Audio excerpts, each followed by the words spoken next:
Hello అండి, అందరికీ నమస్తే. Welcome to my channel. ఇవాళ వీడియోలో మసాలా ఎక్కువగా ఇష్టపడని వాళ్ళ కోసం ఈజీగా సింపుల్గా చేసుకుని వెజిటబుల్ పలావ్ని చూపిస్తున్నాను. అది కూడా బ్రెడ్ పీసెస్తో. సో వీడియోలోకి వెళ్ళే ముందు నాదొక స్మాల్ రిక్వెస్ట్ అండి. మీలో ఎవరైనా నా వీడియోస్ని ఫస్ట్ టైం చూస్తూ ఉంటే ప్లీజ్ నా వీడియోస్ని లైక్ చేసి షేర్ చేయండి. అలాగే నా ఛానల్ని సబ్స్క్రైబ్ చేసి సపోర్ట్ చేయండి. సో ఇక వీడియోలోకి వెళ్ళిపోదాం. ముందుగా వెజిటబుల్ పలావ్ కోసం 2 కప్పుల బియ్యాన్ని తీసుకొని క్లీన్ చేసి 30 నిమిషాల పాటు నానబెట్టుకున్నాను.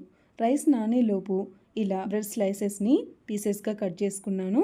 బంగాళదుంప, క్యారెట్, కాలీఫ్లవర్, పచ్చిమిర్చి ఇంకా ఉల్లిపాయలను కూడా కట్ చేసి ఉంచుకున్నాను. పులావ్ కోసం 1 టేబుల్ స్పూన్ షాజీరా, 1 బిర్యానీ ఆకు, 4 లవంగాలు, 4 ఇలాచి, కొంచెం దాల్చిన చెక్క రెడీగా ఉంచుకున్నాను. సో ఇక స్టవ్ మీద పాత్ర పెట్టి అందులో కొంచెం నూనె, కొంచెం నెయ్యి వేసి ముందుగా జీడిపప్పును వేసి గోల్డెన్ బ్రౌన్ కలర్లోకి వచ్చే వరకు జీడిపప్పును వేయించి పక్కన పెట్టుకున్నాను. తరువాత మసాలా దినుసులు అన్నీ వేసి ఒకసారి వేపుకొని తరువాత ఉల్లిపాయలను వేసి మీడియం ఫ్లేమ్లో ఉల్లిపాయలు కొంచెం కలర్ మారే వరకు వేపుకొని తర్వాత మిగిలిన కూరగాయలన్నింటినీ వేసి తగినంత ఉప్పు, కొంచెం గరం మసాలా వేసి బాగా కలుపుకొని మూత పెట్టేసి 5 నిమిషాలు కూరగాయలను మగ్గించాను. తర్వాత మూత తీసి 1 కప్పు బియ్యంకి 2 కప్పుల నీళ్లు పోసి నీళ్లు బాగా తెరిలినాక అందులో నానబెట్టిన బియ్యం వేసి కలిపి మూత పెట్టేసి 10 నిమిషాల వరకు ఉడికించుకున్నాను. ఇక పులావ్ అయ్యేలోగా ఒక కడాయిలో నూనె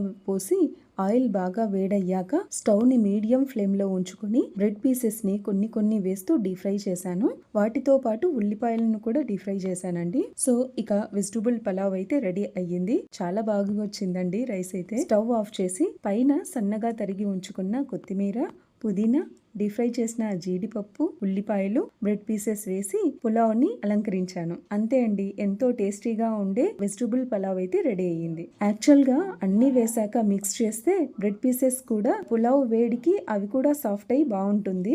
బట్ నేను పెట్టిన పాత్ర చిన్నది కనుక జస్ట్ డెకరేట్ చేసి అలాగే సర్వ్ చేశాను రైతాతో. రైతా కోసం బాగా చిలిగిన పెరుగులో సన్నగా తరిగి ఉంచుకున్న ఉల్లిపాయ, పచ్చిమిర్చి, టొమాటో, కొత్తిమీర, తగినంత ఉప్పు వేసి కొంచెం నీళ్లు పోసి కలిపేశాను. పులావ్ అయితే చాలా బాగుందండి. మసాలా ఎక్కువ కావాలి అనుకునే వాళ్ళు ఇందులోకి అల్లం వెల్లుల్లి పేస్ట్ వేసి గరం మసాలా కూడా కొంచెం ఎక్కువ వేసుకుంటే సరిపోతుంది.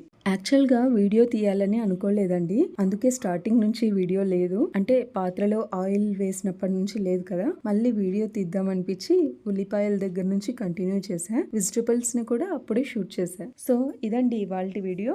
ఈ వీడియో మీకు నచ్చితే లైక్ చేయండి, షేర్ చేయండి. అలాగే నా ఛానల్ ని సబ్స్క్రైబ్ చేసి పక్కన ఉన్న బెల్ ఐకాన్ ని క్లిక్ చేసి నోటిఫికేషన్స్ లో ఆల్ అని క్లిక్ చేస్తే నేను కొత్తగా ఏదైనా వీడియో పెడితే మీకు నోటిఫికేషన్ ద్వారా వస్తుంది. సపోర్ట్ చేస్తారని ఆశిస్తున్నాను. మరో చక్కటి వీడియోతో మళ్ళీ కలుద్దాం. Until then take care. Bye bye. Thank you for watching.